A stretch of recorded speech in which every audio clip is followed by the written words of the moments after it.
Welcome to the Startup Grind.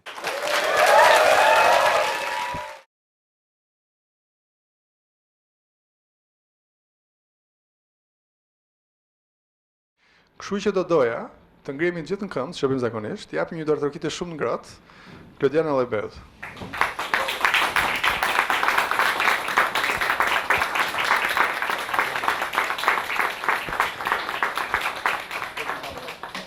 Përshëndetje edhe një herë.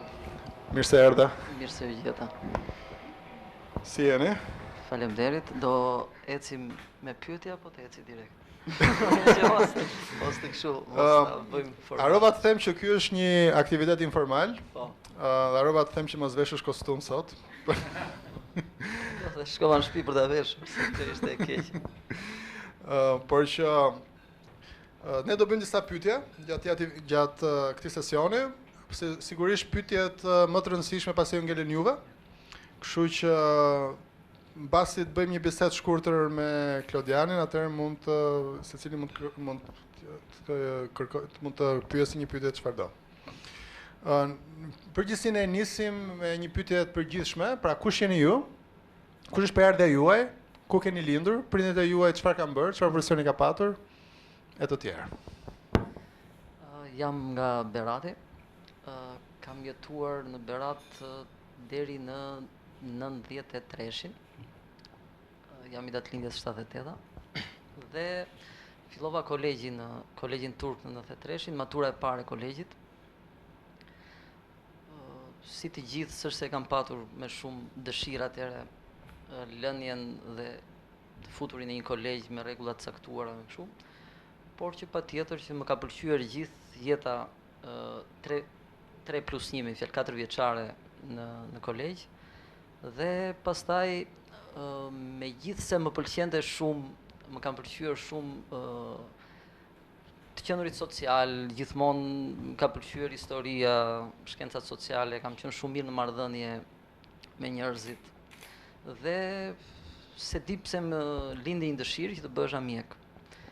Ka qenë pak dhe nga familja, por që nuk është se për shembull gjithmonë mendoja atëherë kur isha në vit fundit për ta zgjedhur që është ajo që gjithmonë familja do fëmijët të bëhen mjek dhe fëmijët indokrinohen nga kjo dhe thjesht për mos u aprishur prindërve bëhen mjek, por që s'është se ishte një pozicion i tillë, me fjalë, megjithëse nuk isha tip mjeku, mua më pëlqente mjekësia. Me fjalë s'është se kam qenë ndonjëherë tip që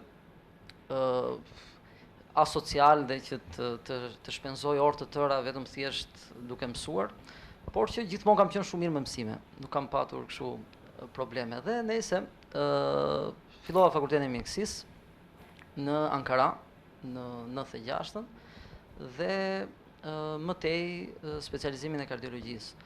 Gjithmonë dhe në fakultet më ka pëlqyer për herë që gjërat i kam marrë për herë seriozisht, po pa i përjetuar. Fjalë, mund të kem patur shumë probleme gjatë ditës, por kur ishte çështja për të mësuar, mësoja. Fjalë, gjërat nuk më interferoheshin asnjëherë me njëra tjetrën dhe për herë kam qenë pragmatik pa dogma, me fjalë vendosja diçka për të arritur, sipas asaj studioja mirë para se të hyja një veprimi dhe e ndiqja deri në fund sa ta realizoja. Nëse që mos ta zgjas gjatë viteve të fundit të specializimit, kur po mendoja që okay, çfarë do bëj tani? Me fjalë s'kam dash asnjëherë që të ri jashtë, për herë kam dash të kthehem në Shqipëri. Për herë kam shëtitur dhe kur kam qenë në fakultet kam parë shumë vende botës, por gjithmonë dëshira ka qenë që të kthehem në Shqipëri. Dhe kur vija shpenzoja kohë me njerëzit tu, shpenzoja kohë me situatën për ta njohur të gjitha dhe pash që këtu kishte nevojë për shëndetësi private. Ka qenë një diçka tërësisht personale dhe e frymëzuar thjesht nga dëshira për të bërë diçka.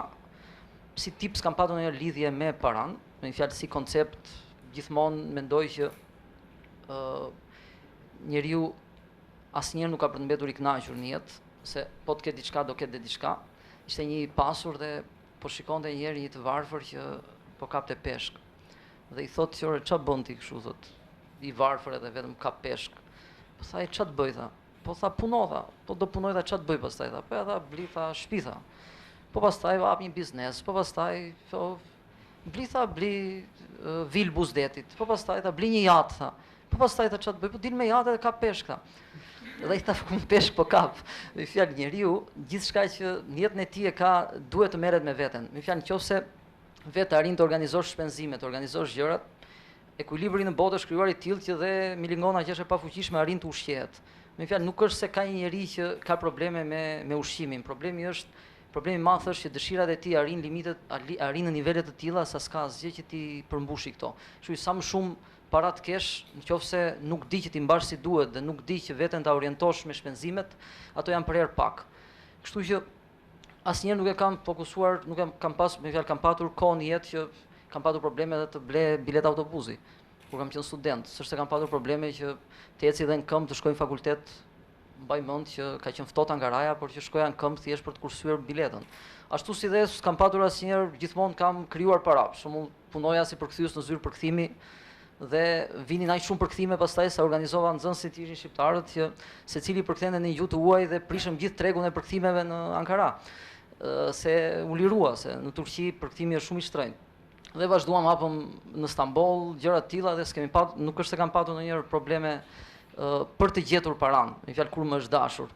Dhe nëse kur ka qenë duke mbaruar specializimi, fillova të mendoj që çfarë do bëj kur të kthehem në Shqipëri. Dhe fillova që të krijoja kontakte këtej me mjek, të shija vizionin, çfarë bënin, me se merreshin, vinin andej, takoheshim, vinin pacient, trajtoheshin, shikoja çfarë probleme kishte këtu me diagnozat, me gjërat, me të gjitha.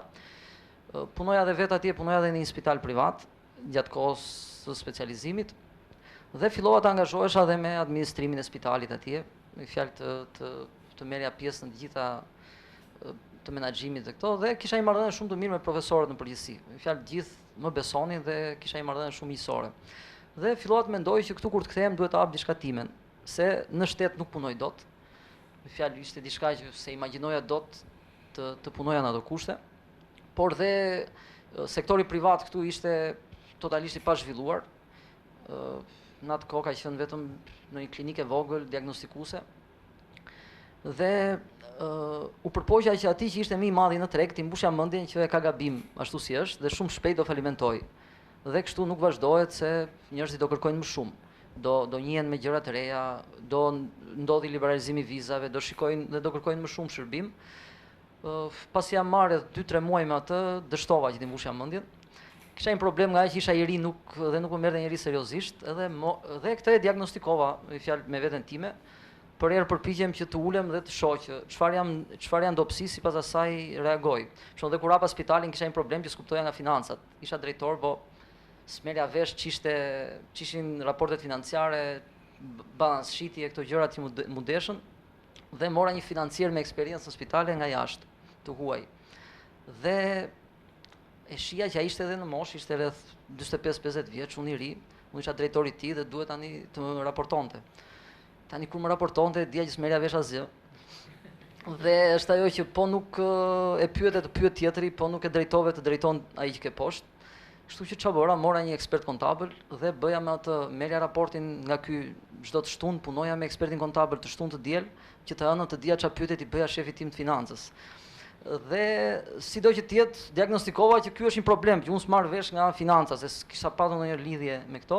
Fillova të lexoj dhe ju futa MBA-t, që si që të isha i organizuar me menaxhimin dhe me të gjitha gjërat. Dhe nese, pasi dështova të mbush mendjen atij që kështu nuk ecej, atëherë fillova pash diçka tjetër.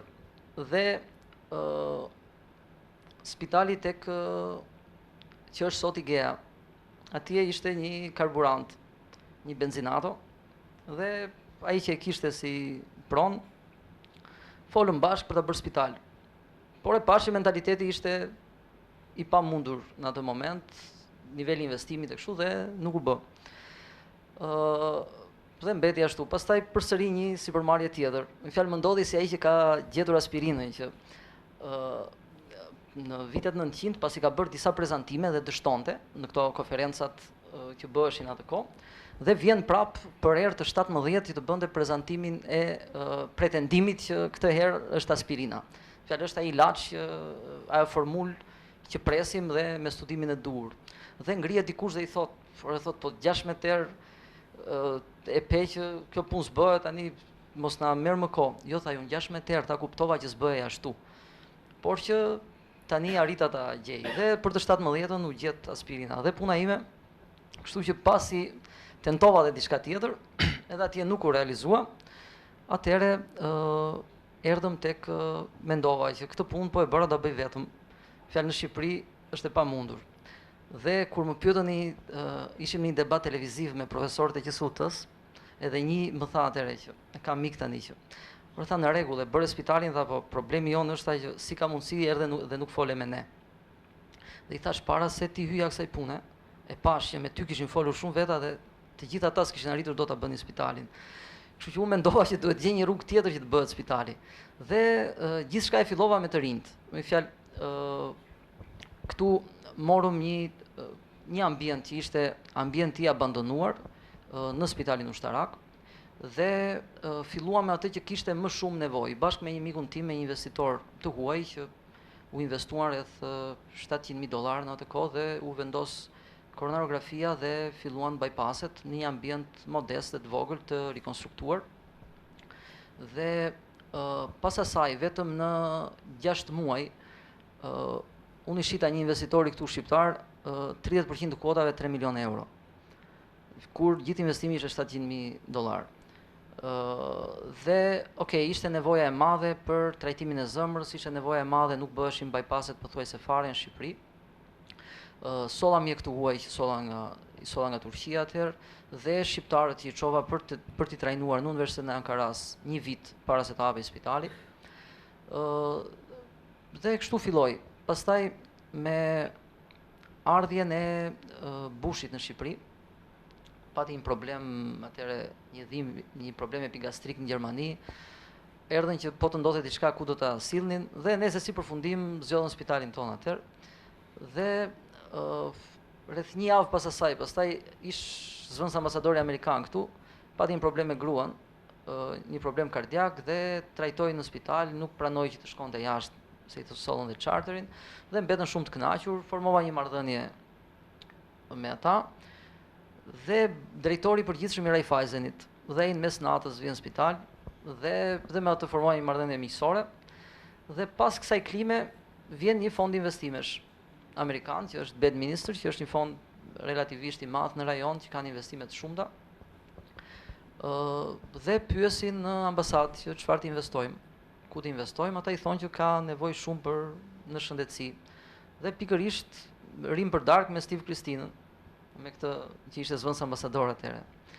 Dhe ai thotë, i tregon eksperiencën e të shoqes tij, dhe i thotë që është një investim i mirë, mendoj që ja vlen që të futen në shëndetësi. Dhe këta si konsulent për biznesin që kuptonte, flasin me drejtorin e Raiffeisenit, i cili ishte nga Kanadaja, dhe i njohur me këta, dhe ai këshillon të njëjtin gjë me Grunarudin. Dhe i këshillon prapë të njëjtin gjë, dhe nejse aty më takimin me këta të fondit, bëm një takim në spital, dhe më ftuan në New York. Ishte diçka kështu e re, me fjalë nuk është, ja kisha marrë pak dorën financës atëherë, se ata i shohin bardhëzi, dhe bëra një prezantim në New York kur shkova, por e njihja mirë sektorin, me fjalë njihja mirë dhe atë që do të ndodhte më vonë, se kisha parë në vendet e tjera se çfarë kishte ndodhur. Dhe prezantimi atyre u erdhi, me fjalë si e donin, dhe bëm marrëveshjen e partneritetit. 2 partnerët e tjerë po, patjetër. Po, do të vite ka jo. Atëherë ne kishim Balkan Alliance, ishte emri i spitalit, dhe rreth 2 muaj para kësaj, bëra regjistrimin tek American Hospital Association. Dhe ata vendosin, kanë një listë standardeve të tyre, që është një modeli, me fjalë, është grupi spitalar amerikane, që ka në Paris, në Stamboll, në Dubai, me fjalë t'japin një franchising, dhe në bazë të kësaj ti ke një detyrim që të vendosësh standarde të caktuara, t'japësh me fjalë në lidhje me gjithçka që bën, kontrollin e infeksioneve të gjitha. Dhe atëherë kishim një problem që problemi ishte që nuk kishim ndërtesën në kushtet e duhura që të mund të merrnim emrin. Dhe ndërtesën e re që bëra në spital aty, u bë sipas asaj. Me fjalë me projektim, me të gjitha në konsulencë. Dhe me hyrjen e fondit dha një dimension tjetër. Patjetër këtu besueshmëria është shumë e rëndësishme se të dy partnerët e tjerë që kisha, në momentin që u thash që do e shisni, tha po do e shesim. Me fjalë s'kam patur asnjëherë në jetën time problemin më të vogël në partneritet. Dhe me hyrjen e fondit investimi mori një dimension tjetër. Tashmë ne kemi investuar në total në Shqipëri 40 milion euro dhe të gjitha janë equity, me fjalë janë të gjitha investim të fondit. Kemi marrë një kredi të parën nga Raiffeiseni për blerjen e pajisjeve të para se të hynte fondi. Dhe është kredia e parë në Shqipëri që është dhënë me kolateral pajisje, pa real estate, të cilën e kemi paguar rregullisht dhe vetëm në saj dhe sot që s'kemi kredi, jemi loyal tek banka, se vetëm pse më janë gjendur në kohën kur kisha nevojë. Dhe çdo gjë është bërë më vonë është bërë me equity dhe pas asaj bëm zgjerimin në Kosovë. Me fjalë duke parë që rreth 30-40% të ardhurave vinin nga pacientë e Kosovës, vendosa që të hynim në Kosovë. Po, pak boring, po. Yes, as pak. Për kundrazi se mu përgjigje 3 pyetjeve që kisha që po i bëj skip. Na flisni pak për fillimet. Kush kanë qenë ato sfidat e para që keni hasur në ambientin shqiptar që kanë qenë në mos fund të shëndetësisë? Pak a shumë gjithë kemi parashtysh si ka qenë. Mungesa e një spitali të mirëfillt ka qenë një problem i vazhdueshëm, sidomos kushtet. Kush ka qenë sfidat e para që keni hasur si themelues, le të themi bashkëthemelues, dhe si administrator dhe çfarë keni mësuar si përmarrësirinë atko? Këtu ka diçka, për shembull, normalisht un kam patur gjithmonë probleme të mëdha që t'i bëj njerëzit besoj që jam unë.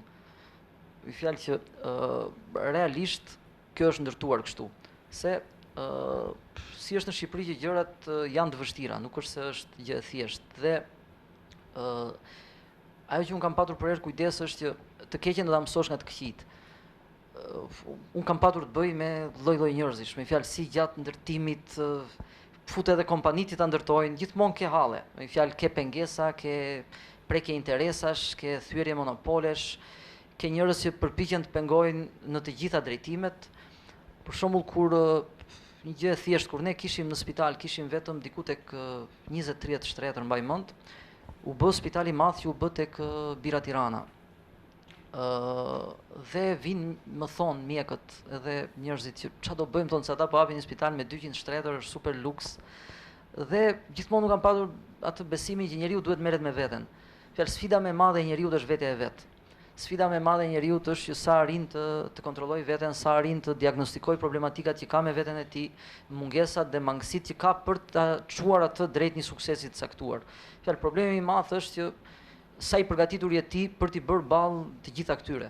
Nëse përgatitjen e vetes, çdo secili nga ne vë në plan të parë, nëse unë atë punë që kam e mendoj 20 orë, e mendoj kudo që jam, përpiqem që të gjej rrugët si t'ia dalë dhe si ta tejkaloj, përpiqem të mbaj marrëdhëniet sipas asaj.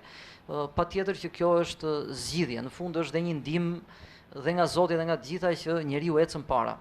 Varet se sa ti je i bindur në ecurinë e kësaj. Sfida në këtë sektor ka qenë sfidë e madhe se ky ka qenë një sektor letargjik në përqasje, por me fitime të mëdha. Me fjalë është sektori vetëm në Shqipëri ose edhe në botë, por sidomos në Shqipëri, që të jep fitime dhe duke qenë ignorant.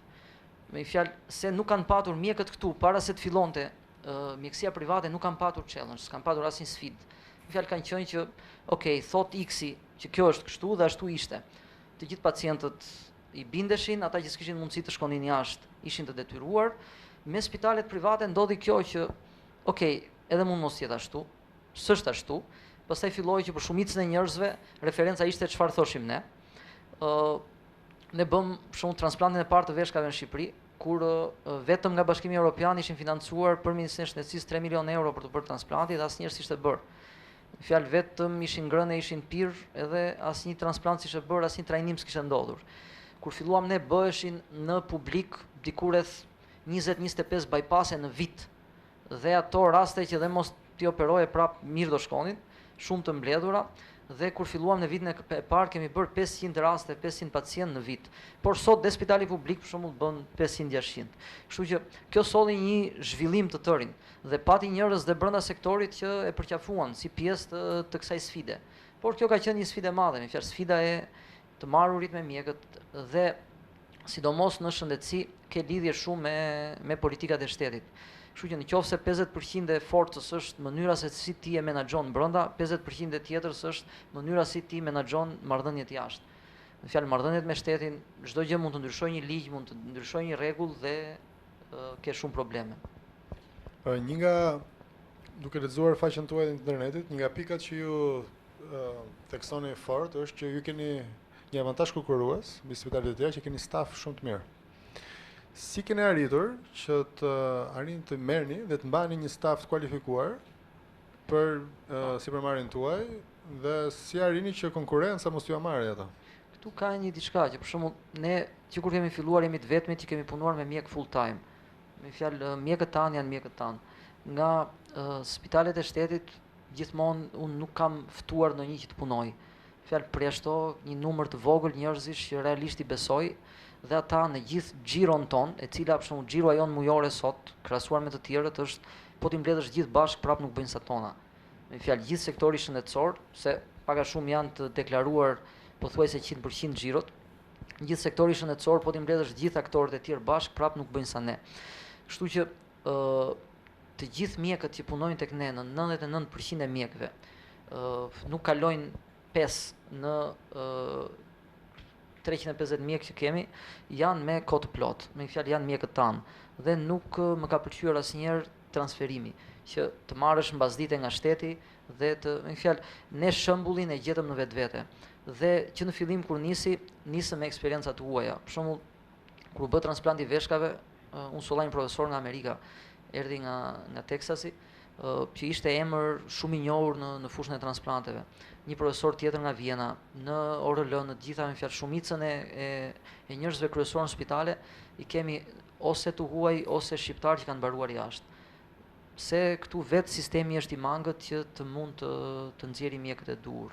Dhe kur ndodh diçka e tillë, njerëz janë cilësor, realisht dhe ata duhet I çosh për specializime të ndryshme jashtë, është e pamundur që këtu të arrijnë atë nivel. Tani zakonisht kur fillon një sipërmarrje e re, është stafi I parë fillestar, që normalisht duhet të jetë tepër I kualifikuar për të rreshur le të themi edhe një farë audiencë për të përshtatshur biznes. Rritet biznesi, fillon e merr një lloj akselerime. Dhe pastaj normalisht dhe ju vetë si drejtuesi I institucionit, por dhe vetë stafi duhet të rritet bashkë me biznesin. Që profesionalisht, por qoftë nga pikpamjet e menaxhimit. Si keni arritur ta menaxhoni këtë pjesë, domethënë rritjen personale dhe të stafit tuaj në krahasim duke krahasuar dhe me rritjen e biznesit? Po, problemi më I madh për shembull imi ka qenë gjithmonë mendimi që mos u mbetemi I vogël se kompania. Me fjalë gjithmonë sfida e një drejtuesi duhet të jetë që ai të jetë gjithmonë para. Me fjalë ai të jetë gjithmonë më I madh se kompania në botë kuptimin që ka, në njohuritë që ka dhe në volumin e gjës që do të bëj. Dhe për këtë gjithmonë kam patur si objektiv timi që së pari njëherë të trajnoj veten. Të trajnoj veten për atë që bëj, të shkoj të shtis spitalet e tjera si janë jashtë, të njoh sektorin dhe më mirë se ata që janë drejtues politik të sektorit, të njoh gjithë dinamizmin që ky dinamizëm I sotshëm ku do e çojë këtë sektor nesër dhe ku do e çojë nesër si do të ndikohem unë. Me fjalë si do jetë nesërmja ime. Dhe kjo ka qenë gjithë objektivi im dhe ndjekja ditore e këtij projekti.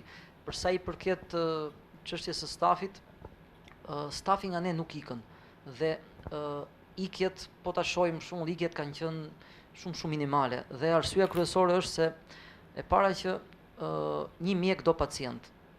Me fjalë një mjek, dikush mund t'i ofrojë një rrogë shumë më të mirë, por në momentin që ai s'ka të operoj, në momentin që ai s'ka pacienti të shikoj, ai e di që pas një vite të pak nuk do ta marrë më dhe pas 2 vjetësh do jetë mediokër. Kështu që një mjek e para njëherë do që atë që di ta praktikojë dhe me praktikën të zhvillohet, se praktika është gjëja më e mirë që të zhvillohet në shëndetësi. Dhe e dyta është që do një lidhje patjetër të huaj me qendra të cilat kanë eksperjenca më të mëdha.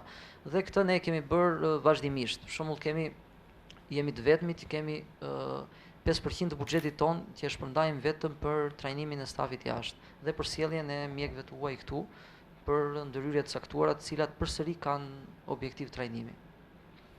Cili është përcaktimi juaj i suksesit? Përpjekje e vazhdueshme.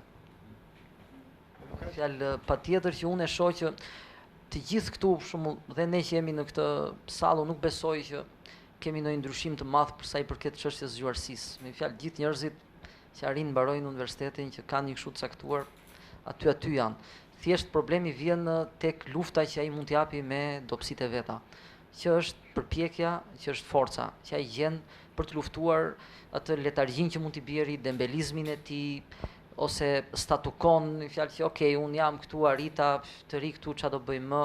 Fjalë gjithmonë njeriu dhe kjo e bën jetën të bukur. Me fjalë jetën të bukur se në fund, okay, ç'a do ndodhi, do vdesim. Me fjalë është një libër i Marquezit që tregon këtë Aureliano, një general që pas një lufte të madhe dhe kthehet dhe kishte një problem me vdekjen dhe duke ecur dhe gjen një fshat, një vend që njerëzit nuk vdisnin. Fjalë që kishte vdekur vdekja. Dhe patjetër kërkon që të shkonte atje. Dhe në fund shkon në një vend që shkon atje, por ishte ngjitse, që kur hyje dhe ti bëhesh i pavdekshëm. Dhe kur hyri pa që askush s'kishte urgjencë. Me fjalë, gjithë rinin, gjende njerëz të ulur që kishin vite të tëra të ulur. Dhe kur i pyeste që pse uleni, thoshin që ç'a do bëjmë që të ngrihemi. Kështu që s'është se kam ndonjë punë për të bërë, se dihet që nuk do vdes. Me fjalë, ajo që ne na bën që të luftojmë është koha, dhe kohën, ajo që jep kuptim kohës është vdekja. Me fjalë, në momentin që vdekja mbaron, koha nuk ka më kuptim. Me fjalë se nuk ka kuptim. Koha është totalisht e lidhur me vdekjen. Me fjalë që të ketë një kohë duhet të ketë një fund. Derisa fillimin gjithë e kemi, kështu që e vetmja gjë që ne na jep kuptim është vdekja. Dhe derisa është kjo, atëherë nuk ka më gjë tjetër që ne të na mërzis aq shumë sa që të na prishi motivin. Kështu unë jam gjithmonë i motivuar në këtë që kjo jetë është një lojë që duhet ta luash aq fort që të jesh i lumtur. Me një fjalë, lumturi që t'japi tjetër në jetë përveç se një lojë të suksesshme nuk ka, me një fjalë. Por që dhe sfida dhe dështimi përsëri nuk është se është ndonjë gjë e madhe, s'është fundi i jetës. Për shembull, gjithmonë nuk kam bindur veten që duhet të jem aq i qetë sa që dhe çdo gjë nesër po të shkatërrohet, përsëri të kem forcën që çdo gjë ta filloj nga e para. Se në fund s'është se ndodh gjë. E vetmja gjë që të fillon të shqetëson pastaj është lindja e fëmijëve. Me fjalë, un kam 3 fëmijë dhe lindja e fëmijëve fillon dhe njeriu ne turbullon pak. Me fjalë që të kaloj jashtë se fillon dhe mendon që diçka që bën ti ka konsekuenca te të tjerët dhe nuk mund të jesh kaq i qetë. Për shembull, okay, mua më pëlqen shpejtësia në makinë, nuk kam problem, s'kam menduar ndonjëherë që ç'a ndodh nëse vdes, okay. Dhe momenti që këtë kam filluar ta mendoj është vetëm thjesht kur lindën fëmijët, ose për shembull kapërcim me kuaj. Kapërcimi është sport i rrezikshëm relativisht, por që përsëri nuk është se personalisht se më shqetëson kjo. Okej, kur fillon pastaj që shikon fëmijët, kjo është dobësia jote si njeri, pa çka që un jam në mendimin që ne edhe tek fëmijët kemi shumë pak rol.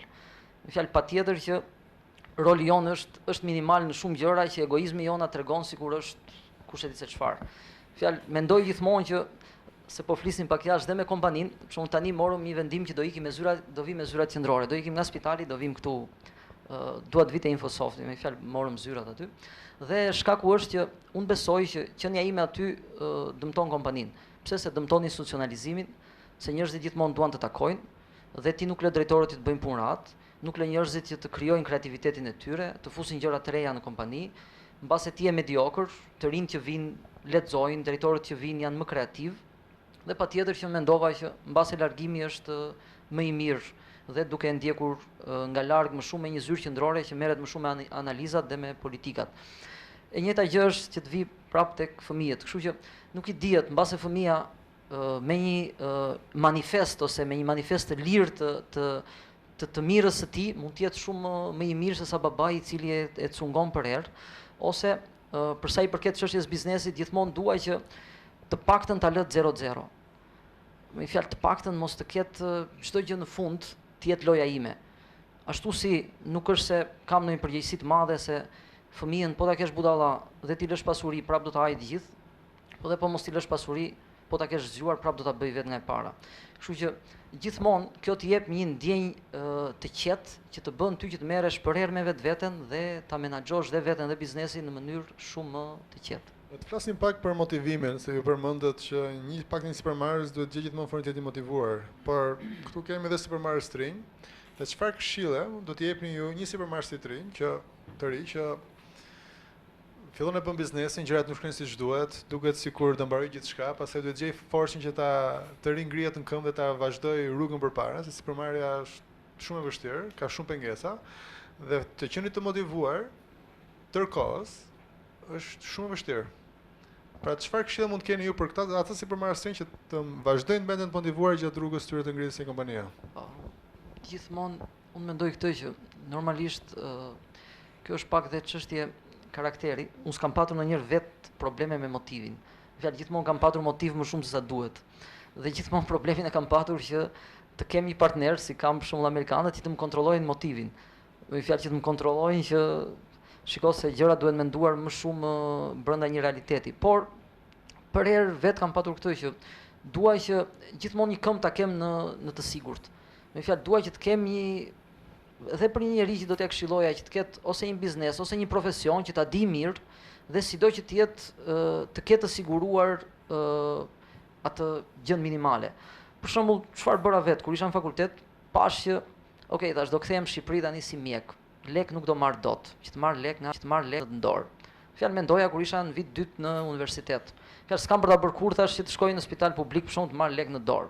Po çfarë do bëj? Po sfitova do specializimin për shembull. Do detyrohem në Shqipëri të kthehem, punoj diku. Do punoj mjek fshati, s'do punoj dot. Fjalë kam menduar këto dhe çfarë bëra? Pash që deri në vit 3 farmacia me mjekësinë kishin të njëjtat deg. Tash po mbaroj farmacinë. Me fjalë duke mbaruar mjekësinë, mbarova edhe farmacinë. Pse se mendova që thash që po të hap një farmaci, të paktën me këtë ushqem. Nuk kam probleme, qoftë edhe të lë licencën, të punoj dikush, do marr aq, do reduktoj shpenzimet dhe jam në rregull, me fjalë. Mund të punoj vet diku tjetër, do shoh, bëj diçka, por që dhe mora dhe diplomën e farmacisë atëherë, të cilën nuk e kam vënë asnjëherë në punë, as më është dashur ndonjëherë. Por që kur mbarova mjekësinë e përgjithshme, pastaj thash, po i futem specializimit, po s'është se kisha ndonjë kështu që do jetë fundi botës dhe po se fitova, se në Turqi ishte vështirë ta fitoje. Mbaroj specializimin, pastaj thash, në rregull, unë jam kardiolog i mirë, dua të jem, po dakor, kjo që nga më mirë kjo tjetra, dhe vazhdova me spitalin.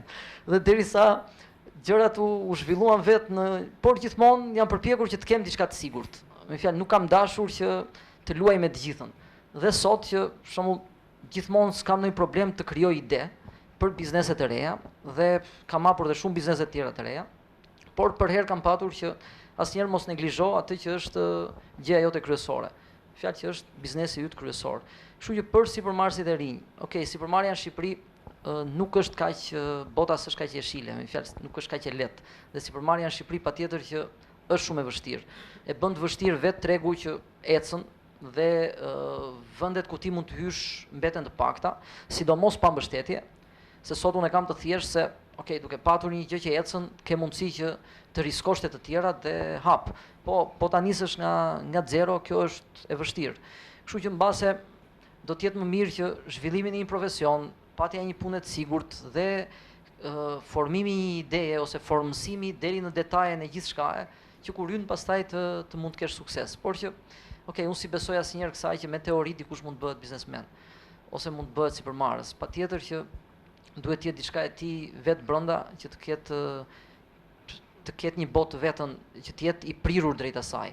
Fjalë gjë më të vështirë se sa të bësh dikën biznesmen nuk ka, ose të bësh dikën merret me biznes. Unë kam shumë miq të mi që janë përpjekur që t'i hap biznese. Dhe kam rrezikuar dhe vetë, kam investuar dhe vetë, thjesht atyre të ecin.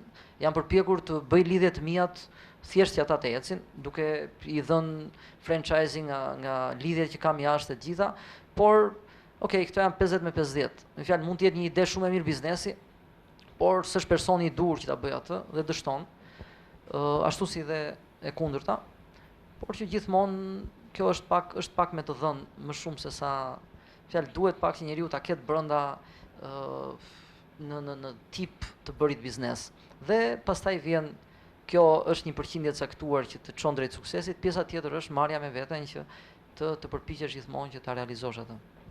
Mendoni se ka vend për sipërmarrjes të rinj në fushën e shëndetësisë? Për sipërmarrje të reale të ngjashme? Po, shëndetësia po ta shohësh për shembull, nëse flasim për spitale private, ne kemi mbi ndërtim tani. Dhe kemi spitale të falimentuara që shiten, dhe ata që nuk shiten prap shiten. Fjalë, kështu që nuk është se, dhe në anën tjetër nuk është se ka një politikë të qartë nga Ministria e Shëndetësisë për të zhvilluar shëndetësinë që të lejojë më shumë investime. Por, për shembull në fushën e farmaceutikës. Fusha e farmaceutikës është fushë shumë e ngatruar në Shqipëri dhe nuk e di drejt e drejtë është vështirë që të ngresh një biznes. Me fjalë në fushën e farmaceutikës ose të paktën duhet të kesh patjetër një partner të huaj që e njeh, është specifike si fushë. Pastaj të tjera përveç këtyre për shembull materiale mjekësore janë ekskluzivitete të kapura dhe hyrja sot do investim të madh. Fjalë nuk është për shembull të thash pak më para që unë pash që software-i shëndetësor ishte i mangët. Nuk kishte në Shqipëri një kompani që të bënte një software të customized, me fjalë për spitalet dhe të gjithë vuanim. Me fjalë unë kam përdorur nga SAP-a, nga gjithë dhe prap nuk Avicenën, një software që morëm nga jashtë, dhe në fund vendosa që një shok i imi që kishim mbaruar bashkë kolegjin, që mbaroi në Itali për kështu, bashkë me vllain e vet, bën një startup dhe i dhash projektin që bën software-in e spitalit dhe jam shumë i kënaqur.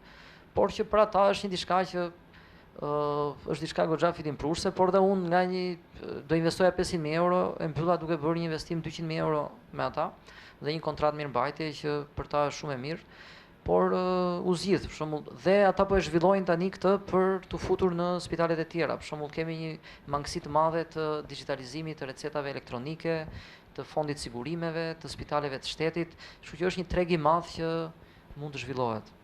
Kemi një numër programuesësh këtu, që nga Silicon Valley deri në Tiranë, kështu që kjo mund të jetë një oportunitet i mirë, gjithsesi. Si mendoni, çfarë vlerësojnë konkurrentët tuaj të Spitalit Amerikan?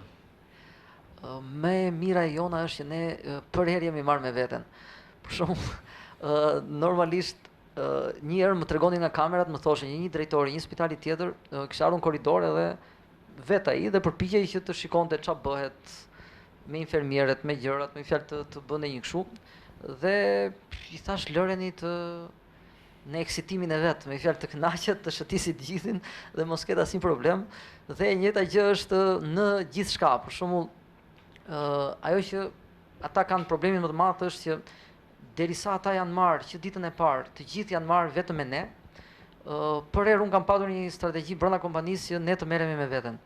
Fjala asnjëherë nuk më ka interesuar se për shembull çfarë është price listi i tyre, çfarë metodash ndjekin ata në marketing, të gjithë janë përpjekur që të na kopjojnë. Me fjalë po të shihni reklamat, me fjalë po të shihni mënyrën e marketimit, gjithçka është e kopjuar nga të tjerët drejt nesh dhe gjithmonë nuk kam lënë atë që është kopjuar. Fjalë dhe kemi bërë derisa për shembull këtë vit zgjodha thash do ecim shumë low në marketing, për shembull nuk do bëjmë fare dhe kemi ecur shumë pak në marketing këtë vit, me fjalë kemi ulur shumë shpenzimet e marketingut dhe kam ecur më shumë në shpenzimet e marrëdhënieve me korporatat, për shembull me kompanitë e sigurimit, me korporata të mëdha, universitete, gjëra të tilla që të bëhet ose karta e lojalitetit. Kjo është. Çfarë frymëzon të sipërmarrja juaj dhe ku e shihni atë mbas 5 vjetësh? Po. Ajo që e para njërë që më frymëzon është që në fund këtu po ngrihet diçka. Me fjalë, unë u bëra shkak që shumë t'u tregoj dhe investitorëve të tjerë privat shëndetësor që kjo këtu mund të bëhet kjo punë. Fjalë para se unë të nisja spitalin, këtu ka patur shumë grupe të tjera që janë përpjekur pafund të hapin spital privat dhe vetëm thjesht pse e kanë bërë shumë të komplikuar çështjen dhe janë marrë me mjekët e shtetit, nuk kanë arritur dot të hapin. Duke hapur ne të gjithë erdhën nga mbrapa dhe në fund u zhvillua shëndetësia. Sot për shembull, pa çka që ne mund të kemi shumë problemet tona, pa çka që mund të ketë pa kënaqësi të shumë pacientëve, pa çka që mund të mos jemi në nivelin e dur, por jemi patjetër shumë më lart se Malizi, i cili para 2006 ishte shumë më mirë se ne. Sot për shembull ne nënshkruam vjet dhe këtë vit kontratë për implantet kokleare, që është një operacion që për njerëzit që nuk dëgjojnë dhe marrim gjithë pacientët e Malit Zi dhe i paguan qeveria e Malit Zi. E njëjta gjë është situata në Maqedoni, me fjalë. Ne jemi shumë më mirë se shëndetësia maqedonse. Me fjalë, vetëm futja e spitaleve private edhe në Maqedoni që i ka dhënë një frym. Patjetër s'mund të krahasohemi me Kosovën dhe për më tepër. Unë isha në Kroaci këto 2 ditë, nuk mund të krahasohemi as me Kroacinë. Me fjalë, Kroacia ka mbetur në një sistem publik i cili nuk po i funksionon dhe tani po përpiqet që të hidhet në investime private. Pasi privati është shumë më fleksibël, sjell teknologjinë, sjell burimet njerëzore në kohë shumë të shpejtë dhe më cost efektive se sa shteti. Dhe ajo që e shoh unë pas 5 vitesh, e shoh që dua patjetër të hapem sa më shumë në rajon. Me fjalë që kjo të bëhet një brand në gjithë rajonin dhe të mund të hapim spitale qoftë në fjalë Kosovë që sapo mbaruam. Shumë Kosovë kemi bërë një spital tani që është shumë më i mirë dhe që nuk është në rajon. Me fjalë nuk e kemi dhe në Tiranë atë që kemi bërë, se patjetër është i fundit dhe nuk e di sa e keni ndjekur nga mediat, po atje po jap një luftë shumë të fortë që s'po japin licencën. Shumë kam 3 muaj që përpiqem të marr licencën, që këtu në Shqipëri atë e merr për një ditë. Pse se u them që atëre këtu nuk më njihnin edhe morën lehtë. Kurse atje nga ajo që e din se çfarë do të ndodhi sistemit publik duke u hapur tregu privat, atje po përpiqen me të gjitha mënyrat që mos të licencojnë hapjen e spitaleve private. Ne jemi me një spital të vogël, rreth 40 shtretër për 3 vjet atje, por kjo nuk ishte një rrezik për ta. Tani që u bë spital i madh, është bërë një investim rreth 25 milionë euro dhe po përpiqemi, kemi 3 muaj s'po marrim dot licencën, kështu që besoj që në javën tjetër do e zgjidhim dhe ajo që e shoh spitalin që të vite kjo, e shoh të zgjeruar në rajon, në Zagreb. Për këtë punë isha me ftesë të Ministrit të Shëndetësisë Kroacisë për të parë një mundësi për një investim atje pas zgjidhjes Kosovës. Ju keni investuar le të themi dhe ose i përpjekur që të hapni biznese të tjera. Duke parë ekosistemin që ka Shqipëria le të themi në fushën e sipërmarrjes, çfarë këshillash do keni për ata sipërmarrës të rinj ose personë që duan të merren me sipërmarrjen për të hapur një biznes në Shqipëri? E para njërë është intuita, është dhe nuk e di, por këtu ka shumë fusha që njeriu përsëri mund të prodhoj biznes. Për shembull, bashkë me Klodin kemi një s'ka lidhje fare me mua si punë, por pash që një ditë në një bisedë që Shqipëria mund të ishte një vend atraktiv për prodhimin dhe kultivimin e peshkut. Dhe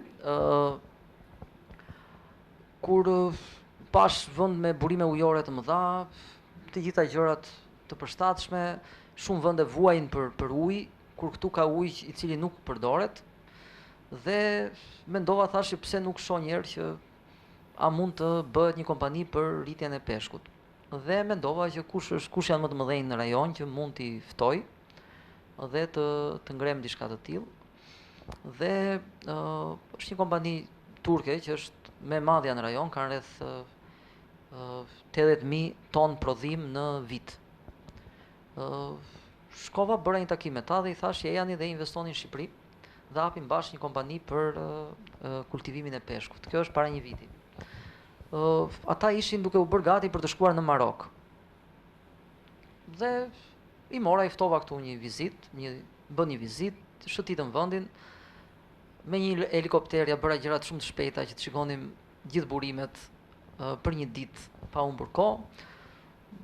Futa disa njerëz që bën një studim të tregut, ku s'është. Këto dërguan ata specialistët e tyre, rezultoi që është diçka shumë e mirë. Dhe është një logjik shumë e thjeshtë. Ata kanë tregun blerës, se eksportojnë në Gjermani dhe në Rusi. Kanë probleme me prodhimin, pse se deti në Turqi po ngrohet, se është më poshtë nesh. Shqipëria është ende deti ftohtë që presupozohet që për 10 vite do jetë në maksimumin e tij për rritjen e peshkut, pse është pak më në veri. E dyta, Turqia ka probleme me burimet ujore të ëmbla dhe gjithë Europa po ashtu. Fjalë, sot në Gjermani nuk rrit dot peshku, në gjithi pothuajse vjen nga jashtë, se ujërat janë shumë të ftohta. Dhe Shqipëria është ideale për këtë. Dhe filluam. Tani kemi marrë, fjalë, është bërë një investim i konsiderueshëm. Klodi është drejtor aty, kemi marrë liçenin e Vaudejës, liçenin e Komanit. Okej, unë vetë mund të kem shpenzuar me këtë rreth 20 orë nga jeta ime. Me fjalë, s'është se jam marrë, thjesht ishte ideja. Dhe ata kanë sjellë specialistë të tyre, janë hapur zyrat, janë punësuar njerëz, po hapim një fabrikë tani për paketim filetimin. Është hapur një laborator që bën vezën larve dhe larvën peshku hidhet në liçen, tani po hapen 100 hektare edhe në det, po merret një sipërfaqe e madhe dhe për një vit këtu prodhohet do arrihet diku tek 10 fishë asaj që sot prodhon gjithë Shqipëria. Me fjalë është bërë e gjitha gati dhe Kryesisht për eksport? Eksport e gjitha. Me fjalë e gjithë do jetë eksport. Kështu që gjithmonë kjo është çështje thjesht e dash si shembull që është çështje intuite që njeriu mund ta shohë, por okay, pastaj fillon që mund të kesh ide, duhen connection, me fjalë duhen lidhje. Dhe ajo që është më e rëndësishme që një njeri duhet të ngrejë dhe kjo është vlerë që asnjëherë nuk u mbet është të qenurit i besueshëm. Me fjalë të qenurit i besueshëm në atë që ke bërë deri më sot, të qenurit i besueshëm me njerëzit që ke patur lidhje deri më sot. Fjalë nuk mund të imagjinohet se nga ku mund të vinë referencat dhe kujt mund t'i shkojnë. Dhe në kohën kur ti je i besueshëm, ka shumë njerëz që duan të investojnë. Për shembull, s'kam patur asnjëherë problem në jetë për të gjetur para. Me fjalë gjithmonë kam patur problem që kujt ja marr parat. Kam patur gjithmonë problem që dikujt i them po se dikujt i them jo. Nuk është se kam patur ndonjëherë problem që okay, kam këtë ide biznesi si të gjej fondet për këtë. Me fjalë qofshin me bankat këto, qofshin me sipërmarrës individual, qoftë edhe me fonde të huaja dhe me kompani të huaja. Fjalë në momentin që diçka më duket që ecën, gjetja e lekëve është diçka më e thjeshtë pastaj. Janë 8 pyetje shumë shkurtra, që do të kalojmë shpejt e shpejt. Cili është ai sendi juaj i cili nuk do ta shisni kurrë?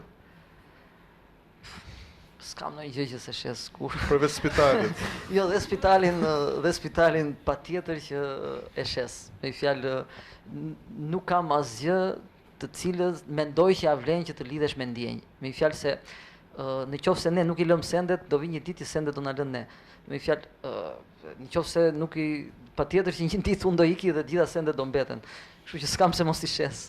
Se dhe spitali që të vi kështu, për shembull sot ne na ofrohet, është një grup i madh, është grupi më i madh në botë, që është një fond nga Singapori dhe Malajzia që po vinë drejt rajonit, kanë diku rreth 460 spitale në botë, në Indi e në të gjitha dhe para një viti kanë blerë në Turqi grupin më të madh Acıbadem'in, është grupi më i madh spitalor në Turqi dhe tani jemi në biseda për të hyrë këtu aksioner.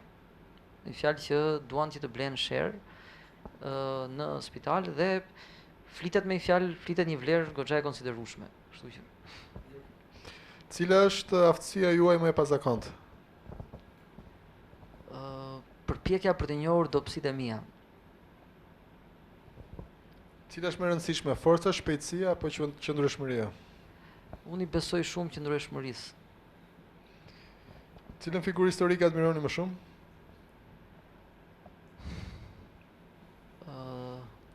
Në Shqipëri, jo që admiroj, po pëlqej Fanolin. Me fjalë ne kemi patur një problem dhe kemi akoma që asnjëherë s'na kanë bërë me fjalë ose nuk kemi ditur të i shfrytëzojmë intelektualët. Gjithmonë na kanë pëlqyer liderat e fortë. Gjithmonë kemi qenë të dhënë pas fortës, por më pëlqen Fanoli, më pëlqen. Cili është komplimenti më i mirë që ju mund pranoni? Unë besoj që njerëzit bëjnë komplimente, nuk e di, me fjalë s'para më pëlqen shumë që ata që të bëjnë komplimente zakonisht nuk para ka nevojë që t'i pranosh, por që pse di. Cili është komplimenti më i mirë që ju bëni për tjerët? Dhe për të tjerët zakonisht i bëjmë me qeshur komplimentet. Me fjalë s'është se u aleq t'i marrin shumë seriozisht, se njeriu duhet prapë të adresojë gjën tek vetja, nëse është i mirë, është i mirë. Fjalë zakonisht për mua gjithmonë jam përpjekur të bind veten që shumë pak se çfarë thon të tjerët. Fjalë gjithmonë në qendër duhet të jetë që realisht si beson që je. Si je për shembull në rast se një ditë çdo gjë do të mbarojë, je nga e mira, je nga e keqja, dhe këtë më mirë mund të diagnostikosh veten kur kur askënd s'ke pranë. Kur është hera e fundit që keni provuar diçka të re? Kjo tani. Se kisha provuar ndonjëherë. I pari që e thotë. Këtë se kisha provuar ndonjëherë. Nëse ju mund të merrni vetë ndonjë kafshë, çfarë do të zgjidhnit? Unë te kali dori. Por që kali vetin më të madhe që ka njërë është që e dallon mirë atë që ka sipër. Me fjalë, në mund të bashkëpunoj apo jo. E njeh hierarkinë. E njeh, jo më shumë se hierarkinë njeh se çfarë burri ka, me fjalë. Sipër kjo vetes, kështu që në qoftë se ka një frikacak, sipas asaj sillet. Në qoftë se ka një fëmijë sipas asaj sillet, për shembull, kalit më të egër, në qoftë se i vë një fëmijë sipër, patjetër që ecën qet. Dhe kjo është totalisht e provuar. Ashtu si dhe nëse kalorsi që është sipër është guximtar, kali dhe po mos t'ia marrë syri që atë pengesë ka përcem prap hidhet. Dhe e ndjen frikën në një mënyrë të paimagjinueshme. Nëse ndjen që personi që ka sipër ka frikë dhe kali tutet, me fjalë tundohet dhe nuk arrin dot që të bëjë asnjë gjë. Një duart rokitje. Faleminderit.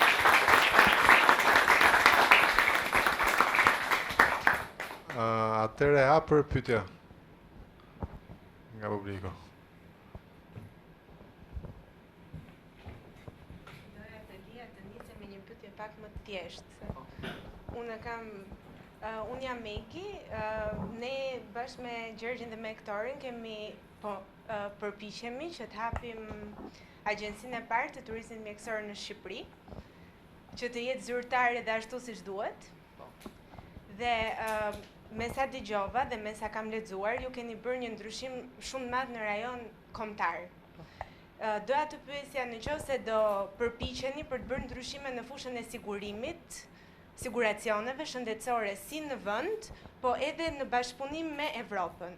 Me thënë nëse një pacient që do i duhet të priste për 6 muaj për të bërë një operacion rutinë në vendin e tij, do ketë mundësi të vi ta bëjë këtë operacion në një cilësi po aq të lartë dhe në Shqipëri nëpërmjet siguracionit që ka. Po. Këtu problemi më i madh sot për zhvillimin e çunguar të këtij sektori është mungesa e siguracioneve, që nuk ka siguracione në Shqipëri që të funksionojnë dhe është një ligj i tërë që duhet ndryshojë, i cili është futur në një kaos shumë të madh tani me përqasjen e sistemit universal që pretendoi qeveria që të ndërmerrte. Me fjalë që të bëhet financimi i shëndetësisë nga taksimi i përgjithshëm dhe jo nga skema e sigurimeve. Kështu që kjo është diçka shumë e rrëmujt. Tani të vi tek çështja ime. Me fjalë që si kjo më ndikon mua dhe ku jam unë me këtë. Unë gjithmonë jam përpjekur që asnjëherë mos të kem më shumë, me fjalë gjëja që më shqetëson më shumë është kapaciteti tepërt dhe nevoja me pakt. Fjalë gjithmonë ne në spital ecim me kapacitet full. Me fjalë çdo natë dhomat kemi pothuajse full, poliklinikat i kemi full. Fjalë kam shumë të thjeshtë sot që mund të ndërtoj një ndërtesë tjetër, mund të marr një ndërtesë që është bosh, por në momentin kur ti ofron më shumë se sa i duhet tregut, je i destinuar që të kesh probleme financiare. Dhe kjo ishte arsyeja që shkuam në Kosovë për të bërë një ndërtesë atje ku realisht tregu ka nevojë. Tani nëse këtu unë do të ndërmarr një diçka të tillë që të konsumohem vetë për të sistemuar një gjë që është proces dhe do kohën e vet, për shembull ligji i sigurimeve duhet të dështoj edhe një herë. Me fjalë, kjo është tani nëse unë ja them që është kështu ai se beson se kam qenë njerë me një mikun tim në makinë dhe ky kishte një shofer, po kishte djalin e hallës vetë, kishte shofer. Dhe ai ishte tek të 60-tat shoferi dhe ky biznesmen. Pse ishim të ulur të dy mbrapa ne dhe ndalon policia. Dhe i thot atij jashtë shtetit, i thot zotrim me patentën. Dhe ai ishte dhe ai huaj. Dhe ky i thot që nuk e kam patentën, i thot policit. Po mi thot, ju lutem zotri, thot, nuk keni patent apo se keni me vete? Jo, thot, ju se ka me vete. Dhe polici pyet qendrën që filani a rezulton me patent. E pas 2-3 minuta që vjen nga qendra, jo, i thot. Fjala i kishte 60 vjet, me fjalë ishte diku te 55-60 pa patent për qeft vet. Dhe ky kishte rreth një 6 muaj që përdorte si shofer, se kishte mbetur pa punë edhe dhe i thot polici dhe njerëz, do të riu s'keni patent, i thot. Jo, i thot ai kam patent. Prapa i pyet qendrën, i thotë s'kam patent. Dhe i kthehet, ky pastaj acarohet ky biznesmeni dhe fillon ta shajë, ças po i thoshte si ka mundësi që ky i thoshte prap kam patent. Dhe u bë që ta godiste dhe i thash, "Ore, të riqu," i thash, "se s'ka kuptim kjo punë, merru me policin sa të merresh me këtë, se ky ka 40 vjet që është bindur që ka patent. Tani ti do për 2 minuta ta bindesh që ai s'ka patent." Kështu që merru me policin i thash dhe lëre këtë, dhe puna e këtyre, me fjalë, tani vjen dikush dhe ka një mendjen e vet, i thotë që bëhet kështu. Tani ti përpiqesh që ti thosh, "Shiko se kjo s'bëhet kështu," ai thotë që bëhet. Po mirë, fjalë thjesht heq gjithë sistemi sa të dështoj ai dhe pastaj të mësohet që shiko se ajo nuk bëhet ashtu. Tani normalisht kur në gjithë botën po të shohësh sot hartën e Europës, të gjithë kanë shkuar drejt decentralizimit të spitaleve. Me fjalë, ajo që tek ne nuk po funksionon është që ende spitali nuk po shihet si ndërmarrje. Fjalë, këtu duhet shihet së pari një spitali si ndërmarrje të paguhet për atë që prodhon. Kështu, nëse një spital publik prodhon 1000 operacione X, të paguhet për çdo operacion me një sistem DRG ose një kuotë të caktuar për operacion dhe sipas asaj të marrë buxhetin. Dhe kjo të shkojë si një efekt domino që të paguhet më shumë mjeku që bën më shumë, ai mjek që punon më shumë paguhet më shumë, ai që ka trajnime më shumë paguhet më shumë, infermierja apo e tillë, me fjalë të jetë i gjithë një sistem prodhues. Dhe kjo e gjeneron dhe në fund siguracionin. Pse se nuk do jetë më Ministria e Shëndetësisë ajo super fuqi me atë mendje super të ndritur që menaxhon gjithë spitalet e Shqipërisë dhe nuk menaxhon asgjë, por do të jenë bashkitë që do të kenë spitalet nën varësi dhe kjo po përgatitet ligji në parlament. Besoj që do jenë bashkitë që do të kenë spitalet, me fjalë spitalet rajonale do i kalojnë bashkive, spitalet do kenë bordet e tyre dhe spitalet e shtetit. Dhe kjo do i bëj ata që buxhetin ta marrin nga një pagues që është fondi i sigurimeve dhe të jenë të barabartë si privati dhe publiku ndaj fondit të sigurimeve, po ashtu fondi i sigurimeve të ketë kontrata dhe me qendrat shëndetësore jo spitalore, kompanitë e siguracionit privat po ashtu të mbulojnë pjesën e tyre dhe vetëm kur të bëhen ndryshimet e duhura ligjore që kjo të funksionojë njëra autonomia e spitaleve, pastaj mund të lindi që ne t'i ofrojmë diçka kompanive të sigurimit, t'i ofrojmë diçka botës, që e janë dhe të bëhemi pjesë e kësaj. Të njëjtën gjë bëri Polonia kur hyri në Bashkimin Evropian, që gjithë gjermanët arrin me siguracionet e tyre të shkojnë në Poloni, por vendet e lindjes dhe ata që kanë hyrë në Europë këtë ende nuk e kanë bërë. Për shembull, nuk është e thënë që një gjerman sot nuk mund të shkojë me sigurimin e tij dhe të kurohet në Kroaci, se nuk janë bërë gjithë reformat. Kështu që kjo është një diçka që më te kalon mua, te kalon një ministër, te kalon gjithçka, kjo është proces i zhvillimit të një shoqërie. Ne jemi një shoqëri që u zhvillua infrastruktura, po zhvillohet akoma, tani po i jepet një pamje estetike asaj që është bërë. Pas kësaj do zhvillohet një sektor tjetër, në fund është shëndetësia e cila vetëm shpenzon. Tani te turizmi shëndetësor. Turizmi shëndetësor realisht mund të jetë një gjë e bukur për startup. Nuk e di ju e keni për të sjella për të çuar. Okej. Kështu që ne kemi bërë disa përçapje për këtë. Dhe kemi sjell pacient nga Anglia dhe nga Italia. Por unë mendoj që ka shumë vend për të bërë ende më shumë. Kemi patur oferta nga vendet e Afrikës Veriut për të ardhur këtu, por problemi është që i bie që të nxjerrësh shqiptarët jashtë, për arsye se kultura, gjëra dhe mënyra se si ata i përqasen trajtimit spitale. Por patjetër që turizmi shëndetësor në Shqipëri në të ardhmen do të zhvillohet shumë dhe vende të cilët kanë patur shëndetësim private të zhvilluar me hyrje në Bashkimin Evropian ose dhe me dhënien e një imazhi të një vendi të sigurt, patjetër ka qenë një fushë atraktive sjellja e europianëve në vendet e tyre. Për shembull, Turqia është shumë e zhvilluar në turizmin shëndetësor. Unë isha në Budapest javën e kaluar për një fjalim për këtë. Ishte një konferencë e turizmit shëndetësor për Europën dhe ka oportunitete pafund. Ka kompani online që bëjnë miliona euro vetëm nëpërmjet kësaj. Dhe këtu Shqipëria është diçka që mund të zhvillohet, por ne kemi problemin e imazhit dhe të sigurisë. Fjalë për shembull, ne na ndodh që aplikojnë rreth 30-40% e pacientëve që aplikojnë online ose nëpërmjet një agjencie vetëm duke parë spitalin. Për shembull, 90 që aplikojnë vetëm duke parë spitalin, kur flasin me njerëzit, me të afërmit e tyre si duket, brenda një jave ose 2 javësh, 70% e tyre bien. Dhe kjo tregon imazhin e vendit. Për shembull, ke 100 aplikime, arrin të sjellësh 30. Ata që aplikojnë me prezantimin e spitalit, pastaj shikojnë imazhin e shtetit, opinionet nga njerëzit e afërm, i thot ku do shkosh ti në Shqipëri, kështu edhe fillojnë problemet. Pyetje tjetër? Në bazën e kësaj teme, do të thotë që një gjerman që ndodhet në pushime këtu, unë jam Beni, Po. Ka mundësi të kurohet apo të diagnostikohet në spitalet private ose në spitalin tuaj. Me atë kartën e tij, nëse ai që ka nuk është private, por është kartë e sigurimit AOK, TKK, e me atë kartë ka vetëm një mundësi që ne bëjmë një kontakt me adresën që është aty dhe ata na dërgojnë një aprovim paraprak. Fjalë, zakonisht aprovimi dërgohet brenda ditës, por kur nuk dërgohet, paguan cash dhe bën rimbursimin. Por për shembull, çfarë na ndodh? Na ndodh kjo që shumica e ambasadave, për shembull të gjitha faturat që lëshohen nga institucionet e tjera, i sillin tek ne për çek.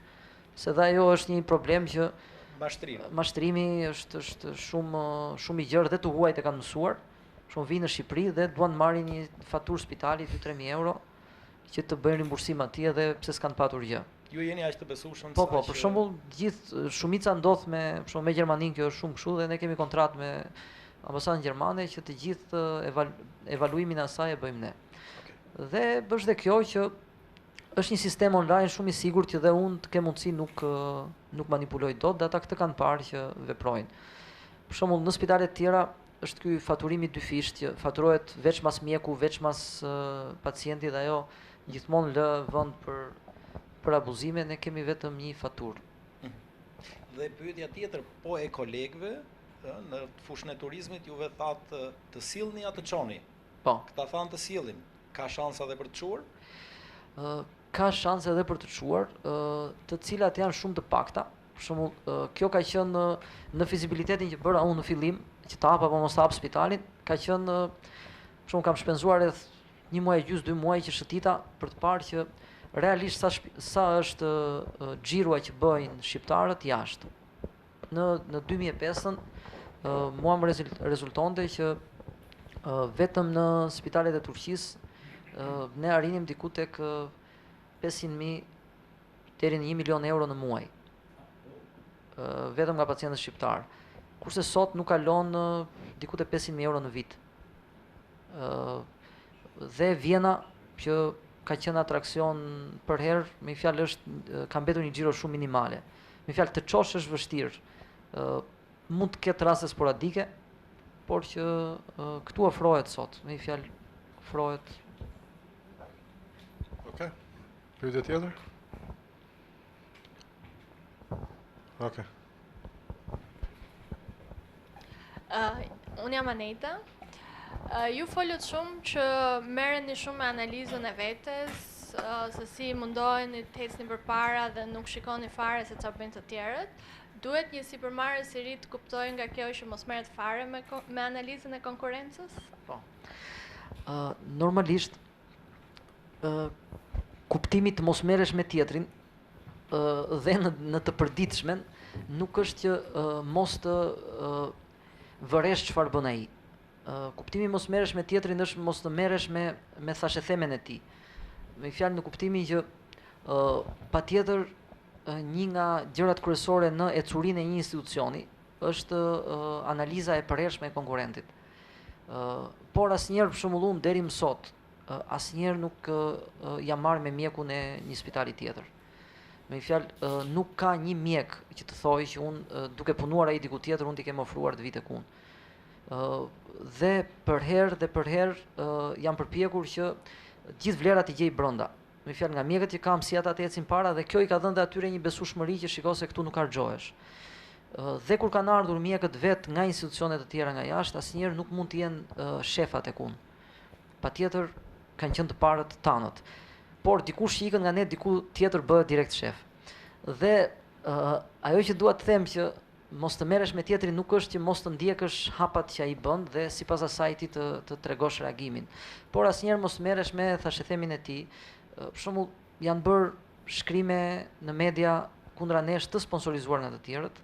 Asnjëherë për shembull s'kam hyrë në marrëdhënie të tilla. Me fjalë, nuk ka askush akses më shumë se unë në media, këtu nga të tjerët, nga konkurrentët, po unë nuk ja fal dhe vetes kur që ti telefonoj dikujt ose ti kërkoj që shiko, bëjti një shkrim kundra konkurrentit tim. Pa çka që më kanë thënë pafund se çfarë kanë bërë. Për shembull, ka patur raste kur ka qenë tender, kanë qenë gjëra që mi kanë kërkuar që konkurrentët që shiko mos hyr po munde, ta marrim ne se kemi përgatitur një fizibilitet, një gjë, qoftë me kompani private, qoftë me tendera shteti. Dhe për herë kam qenë, fjalë derisa është diçka që unë s'jam marr, s'kam as pse të luftoj për të, por më ka ndodhur krejt e kundërta. Me fjalë gjithmonë çdo gjë që unë kam bërë është vijuar nga ankesa, nga gjëra direkt nga konkurrentët. Kjo është mosmarrja me tjetrin. Me fjalë patjetër duhet patur një marrje konstruktive, pa asnjëherë një marrje të drejtuar drejt shkatërimit të konkurrentit. Me fjalë konkurrenti të bën mirë pafund. Unë e shoh që ne na ka bërë shumë mirë konkurrenca. Fjalë nuk ka. Dhe ne kemi arritur dhe diçka që me më pak investim të bëjmë më shumë xhiro, të krijojmë më shumë fitim. Kjo është më e rëndësishme. Po. Pyetje tjetër? Do ju ftoj që edhe një herë një duar trokitje për Klodianin. Faleminderit. Unë ju falenderoj.